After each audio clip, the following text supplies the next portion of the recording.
Italy is a peninsula surrounded by the Mediterranean Sea.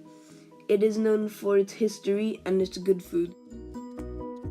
Italy has a GDP of 1.82 trillion euros. Its GDP is of 33,889 euros. Italy has a tax rate ranging from 23% to 43%. The birth rate is of 1.39 children per woman, and the population growth is of 0%.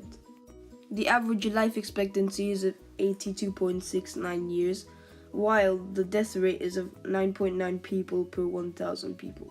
The literacy rate is 99.2%. The unemployment rate is 12%. 4.2 per 1,000 people are doctors. 3.75% of the population work in agriculture. And 0.4% of the population are infected with AIDS. According to The Economist, the country enjoys a high standard of living, having the 8th highest quality of life in the world.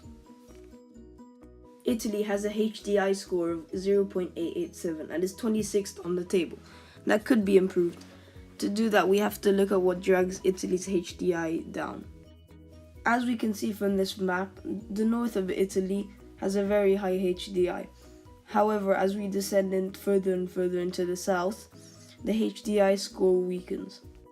Even though the south of Italy is poorer than the north, all of Italy is put into the rich north. Italy has a very high literacy rate and a very high life expectancy. It also has a quite high GDP. However, the GDP per capita is quite low. Italy has a very high unemployment rate and it has quite a low GDP per capita.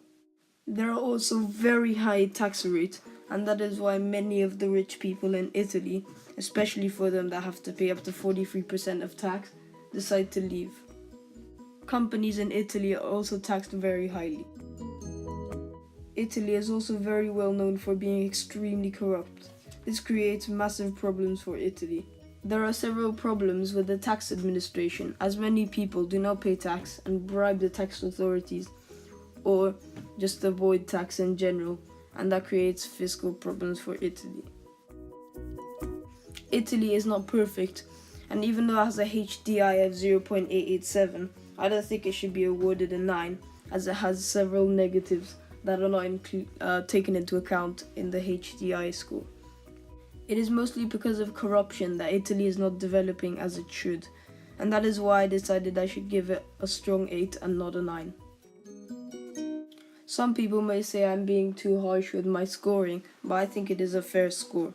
Other people might say I'm being too lenient, and I should give it maybe even a 7. I think a 7 is too harsh, as it has a very high living standard and isn't that bad of a place overall. I think that if the south was a bit fixed and corruption was a bit fixed, a 9 could easily be awarded to Italy.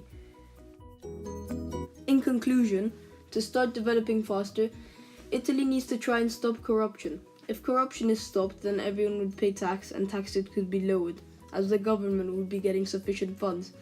Lower taxes could also attract companies that would develop Italy even more, as they would be taxed, making the government money. Experts say there's still a long way to go, so it is best for Italy that they start now, fixing their problems.